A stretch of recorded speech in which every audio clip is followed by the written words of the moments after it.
And today you are in for a treat. Not often do we have, or we haven't had so far, an actor performer to the Business Success Show. Now, as entrepreneurs, as business owners, one of the most important things that you have to have the ability to do is to speak, is to be able to talk about your product, your service, to talk about your vision, your mission. Your team needs to understand what you stand for. Your client needs to understand how you can help them. And there's no better way to do that than to speak, publicly speak, communicate, and also tell stories. Now, this person I'm about to interview right now and share some time with, we're going to have some fun. We're going to laugh. We're going to cry. I don't know what's going to happen, but I know something's going to happen, right? His name is Sean Tyler Foley. And he's been an actor since the age of 6 years of age. He's going to tell you how many years that is. I'm sure it's over 30 years, but he will tell us more in a moment. He's a husband, he's a father, he's a son, he's a performer. And I'll say this, that he's appeared on some of the television shows and TV and movie shows that you'd have heard of. He's going to tell us more in a moment. So with no further ado, let me go straight into it. Tyler Foley, welcome to the Business Success Show. Tell us a little about yourself and what you do. And yeah, no, Mac, you touched on all the good highlights. There's not much more for me to mop up with that introduction. But as you pointed out, I am a father, a husband, a performer for over 35 years. Best-selling author of The Power to Speak Naked, which is a book that I wrote around public speaking and how to be more confident when you take the stage. And for the last half a decade anyways, for sure, and really for most of my life, but professionally for the last half decade, a professional speaker. It's what I do now. It's literally my only income is standing up in front of people and doing the talkie, and doing it in a way that compels them enough to give me money. So I'm very blessed. I'm very lucky that for most of my life, I've made money from the stage. It used to be that I made it saying other people's words, and now I have the freedom and luxury to say my own. So that's what I've been doing for the last, almost a decade now, but really pursuing it the last 6 years. Right. And prior to your platform's speaking career, you were acting, obviously. Tell us some of the movies and TV shows that you were involved with or acted in or was part of. Well, the ones that your audience will know most is I was in a wonderful show called Door to Door with Dame Helen Mirren and William H. Macy. I got to do a couple of horror films, Freddy versus Jason, the remake of Carrie that was on the TV version, not any of the theatrical ones. And yeah, I Scary Movie 3, the list goes on and on. Most recently, I just filmed an episode of Heartland. If anybody over there is watching the great CBC show, that is a 15-year running go of Heartland based off of the youth novels of the same name. So I've been in a lot. I'm what they call a day player. I'm a very classic day player. That means I come in for a day or two or three, say a couple of lines, help move the story along, and then am never seen again. So I actually really quite enjoy the freedom that comes with that because you're never locked into one show. I also did a great series with the late Luke Perry, where I had a few episodes called Jeremiah, and that it was an MGM produced show, had a great cast. Malcolm Jamal Warner, who most people know from the Cosby Show as Theo, was in it. And that it's one of those post-apocalyptic ones because that's classic, but it was post-apocalyptic before everybody was doing post-apocalyptic shows, and I think it was just slightly ahead of its time. And I've gone back and rewatched that series a few times now with my family just because it's fun. And I would strongly recommend everybody do it. Like, it's actually a really solid outing. But never mind that I'm in it. You watch it for me. We'll watch it. We'll be looking out for you. Yeah.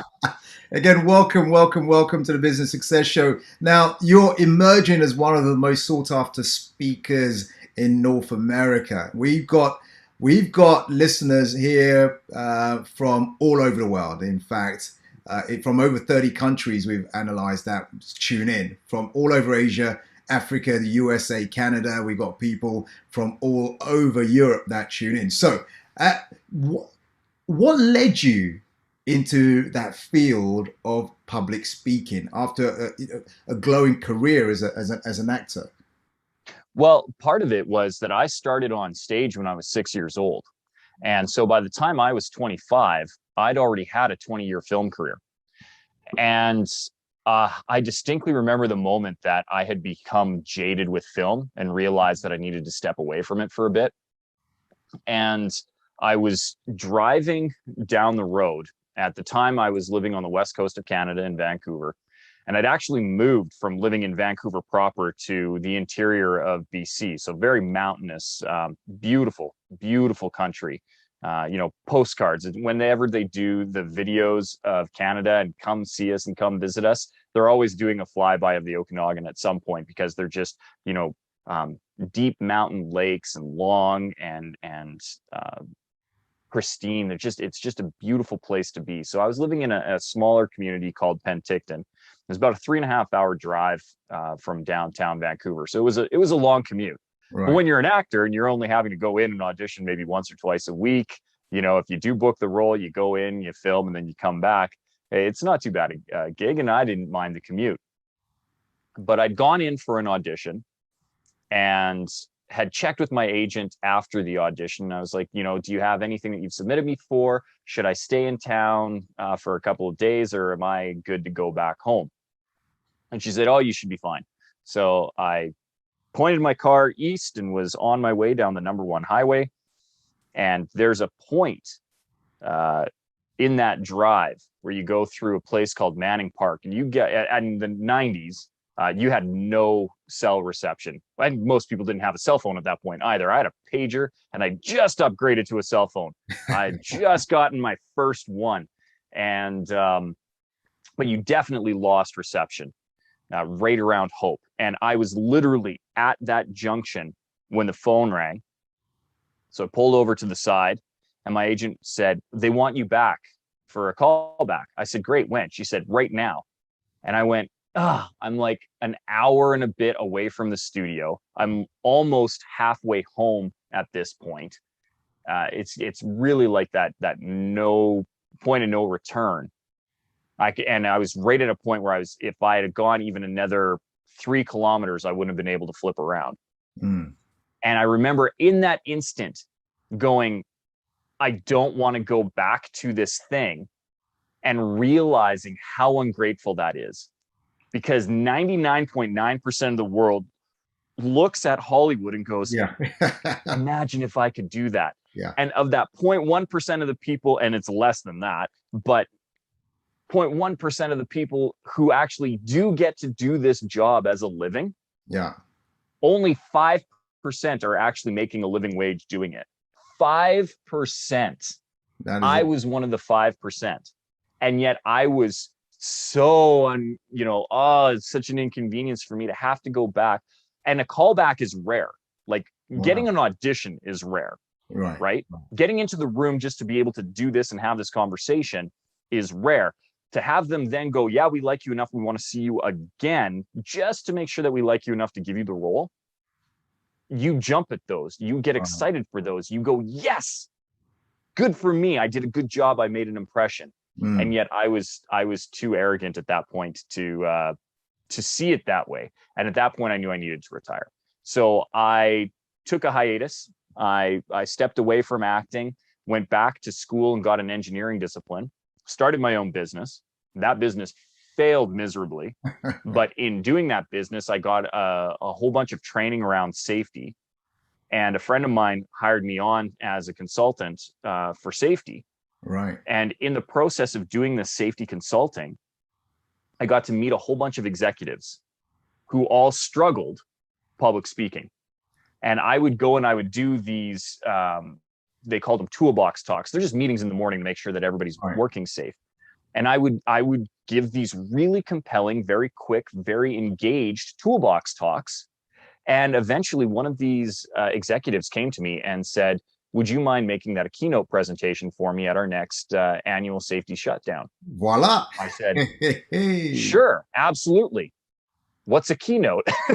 Because I didn't even know at that point. Right, I just right. agreed to it, and that began me speaking on stage. But I realized where my real gift was not that I could speak on stage. My gift was that I could show other people Mm, how to tell compelling stories from stage and get their message across. Because I've had such a long time and history with performance, right. and everybody thinks it's so hard, and it's not. Especially when you get the freedom of your own words, you can tell your own story, and oftentimes your own story may not be a Hollywood blockbuster, but it is probably more compelling than the last thing that came out from one of the big directors. Right, right. So that's just amazing. You know, I'm sitting there listening to your story, and I'm thinking, fantastic. Everything happens for a reason. Yes. Everything happens for a reason. And in that moment, they said, "Hey, you're doing these little things for us in the mornings. Can you do a keynote? Oh, what is that? Let me figure that out." Now they're going to pay you. Fantastic. Let me ask you something. And what? Why is storytelling so important in order to get your message across? Whether you're selling a product, whether you're trying to inspire a group of people, whether you are a platform stage speaker, or whether you're talking to a small group of employees, why is storytelling so critical? Well, Les Brown says it most famously: you never make a point without a story, and you never tell a story without a point. And the reason it's so critical, like, it's not even just important, it's critical. You don't do it, you will fail, Mm, period. It's that old adage too, right? Stats tell, but stories sell. right. Which, by the way, drives me insane. Every time I hear it, I'm like, yeah, no, good stories Good stories. can convince, and it's in the conviction that we sell, but it doesn't rhyme as nicely. So Mm, the reason that stories are so compelling is because it allows me to metaphorically walk that needed mile in your shoes for me to come to an understanding of where you're coming from and why you believe or what your conviction is. And a story told well will take me not only visually through what you experienced, but emotionally what you went through and experienced. And I need that in order to identify with you, right? We don't buy from people we don't trust. mm, And there's no way that I can trust you if you don't get me to see your side of the fence, if I can't come from your point of view. And the big problem is most people get really guarded with their personal story. Oh, it's first of all, it's unprofessional. I'm mm. not going to tell you those things. I've heard that. And in a leadership capacity, a lot of times leaders will get really restricted with what they will share and what they will say. And you look at the really good ones, and they're not afraid to come out and say, this is what I've done. This is my opinion. This is where I failed. This is the help that I need. You are the only people that I can trust to help me get to my vision, because I see this as the end goal. I have these resources that I'm going to give you, but I need your help. And when they do it in that format, they line up. Wow. What can I do for you, sir? How can I be there, ma'am? What can I do to help propel this vision of yours, because you've communicated it so effectively? And they all do it using the power of story. And in fact, human civilization has been doing that for millennia. Right. You know, Right. we are very spoiled in our current day and age to Mm, have the access to knowledge, the access to technology, the access to industry, and the fact that we can all read. Literacy was not a thing 2, 3, 400 years ago true. and beyond.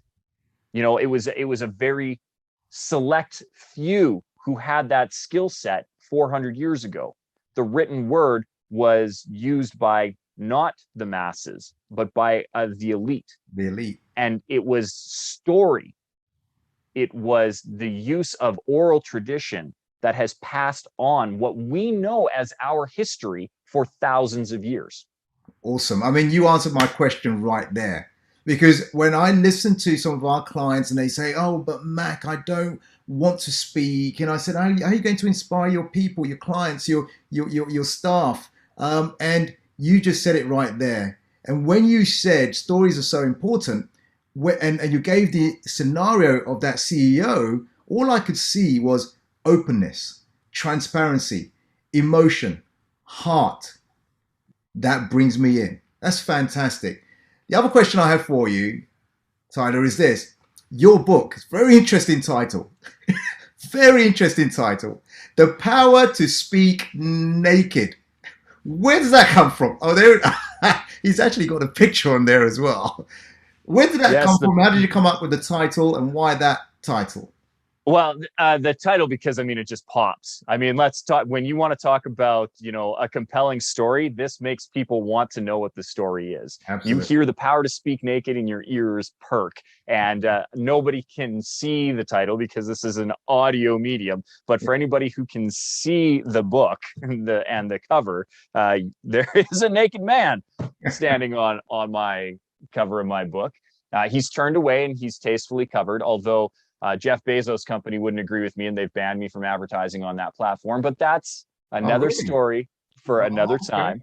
But I think my cover is tasteful, but I definitely think it grabs people's attention. And so that was part of it. Like I needed something that grabs people's attention right now. Mm-hmm. And there are a few key certain words in the English language that do definitely grab people's attention, naked being one of them. Yeah. Some of the other ones you can't say on air without a little censor bleep. So that was the safest, challenging word that I could put on a title. It also has multi layers to it. Right. The first one being everybody's heard what, in my opinion, is the worst advice you could ever give a speaker. And that is if you're uncomfortable on stage and you want to feel better, you do what with your audience? You Imagine them. picture them Oh, naked. okay. Right. But Right. Right. why? Like it is, first of all, it's the worst advice you could ever follow. I don't know why that became an adage. It's somehow you're trying to gain comfort out of other people's discomfort, or I don't know, Mm, right? Like I just don't get it. And it's a wasted mental exercise too, because you should be focused on how do you serve your audience, not how do you take absolutely. their clothes off in your head. So Yeah. like for so many reasons, it's bad advice. So I wanted to poke a little bit of fun at that because genuinely, I would rather instill within you the confidence that you could go up and take the stage in the emperor's new clothes and it not matter, that people wouldn't even notice because your story was so compelling, because your presentation was so engaging that you did what you wore didn't matter. Which Mm, brings us to the next level of just being able to give a raw naked presentation without the PowerPoint, without the props, mm, without the lights, the AV. You don't need these things to have a compelling argument, to tell a compelling story, or to give a compelling presentation that engages your audience. All you need is you, your story, and your conviction within yourself that you are the authority to be able to present that. And if you can do that, you can give that presentation anywhere and it doesn't matter. So I want it to be stripped down to a naked, raw talk. And then the third and the deepest layer of that is that if you really want to give one of those engaging, compelling presentations, you have to be authentic in your delivery. And the only way to be authentic, and I hate the word authentic, I think it's a buzzword in the industry right now. It drives me insane. I hear it, it's nails on a chalkboard for me. Authenticity is synonymous with self awareness. right. You have to know who you are, you have to know where you're coming from. And if you can do that and you can expose yourself to the raw, naked truth, and you can allow those who you are trying to lead, whether that is an audience of unknown people who are new to you and your material, whether that is you as a leader or an executive within your organization or your company, or if that's just you within your family unit trying to convince your kids to go to the mall with you. I don't care what that presentation is. You still need to be open and vulnerable. You need to be able to say, this is why. You need to be able to express your why and tell it in a manner that gets them on your side. And that's, again, through the power of story is probably the best way to do that. Absolutely amazing. And what all the stuff you're saying just now is available in your book, I presume. No, I kept it away just as a tease. This is a Absolutely, tease. it's available in the book. And what we do light touches on in the book is further explored more in our 2.5-day workshops, our 5-day seminars, all of my online training, and any of my one-on-one coaching clients. The book does a lot of really good light touches and introduces you to a lot of the concepts. And then most of our training does a real deep dive into how to effectively do that. And anybody who follows me on social media picks that up real quick, because I try to touch on everything, right? If I put everything in the book, it'd have been the size of an encyclopedia. And as it stands right now, it's a fairly light and easy read, 131 pages, gets you through, gets you the info that you need right now. And yeah, we do cover it all off in the book. Very nice. For those people who are all our entrepreneurs, business owners listening in right now and thinking, I'd love to speak, but I can't. I'd love to be able to speak like Tyler Foley. I'd like to be able to have his confidence and just say it like he says it. And for those people, Tyler, who think, I can never do that. My knees shake. I break out in sweat. I can never do that. What stops people being able to just go out there and share their message or share the information that they have within themselves? Fear. I mean, straight up, it's fear.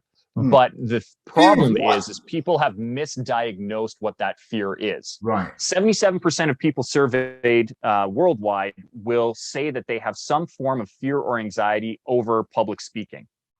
And to that, I say BS. There is no way that many people in the world are afraid to speak in public. And the quick way that I destroy that myth is I will ask your audience this. If anybody right now who is listening to the Business Success Show has eaten at a restaurant and ordered their food themselves, they are able to speak in public. Like, it's that they can't do that. They can't claim to have this fear of public speaking if they can go to a restaurant and order off a menu. Right. And 9 times out of 10, they didn't know their wait staff prior to going into the restaurant, or they've gone at least to one restaurant where they didn't know their wait staff. So not only do they not have a problem speaking in public, they have no problem speaking to a stranger, and they have no problem asking for what they want and getting it. So if you can go into a restaurant and order food, I've just destroyed every one of the myths you've been telling yourselves. That's a great analogy right there.